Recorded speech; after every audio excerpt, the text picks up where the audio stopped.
Hey guys, welcome back. I'm Nick. A couple weeks back I made this cabinet to house all my cordless tools. This week I wanted to make the custom tool holders to actually go on the slat wall inside. Stick around and I'll show you how I made it.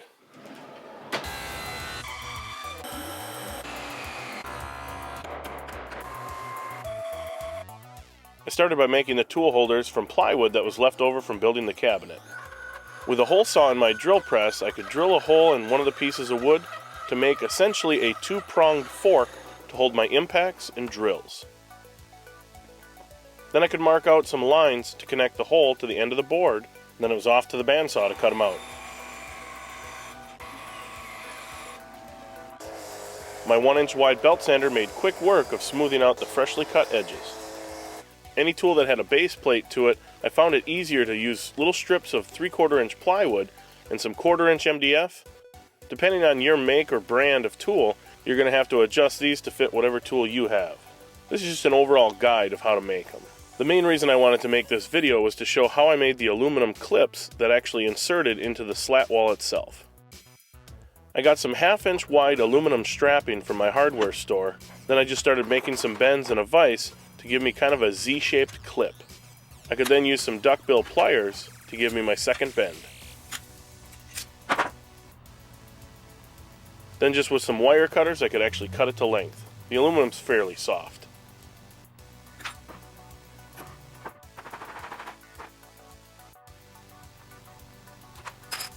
This illustration shows the shape that I was going for.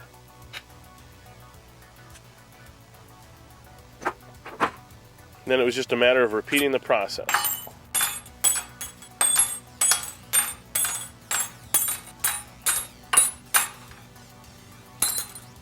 Here is where I found the irony of me using my drill press table with my drill press vise to use a hand drill to drill the holes.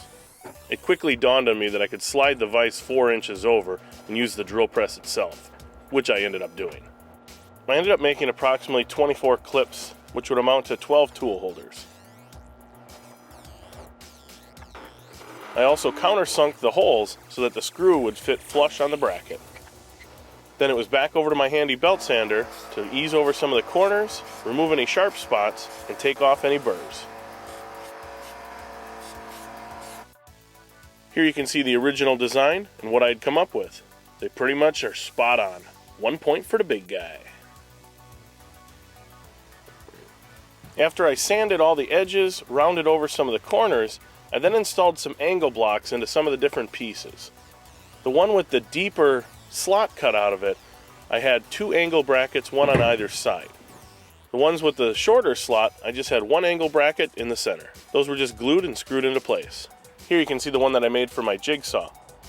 My plan is to make one that's a little bit larger for my circular saw as well.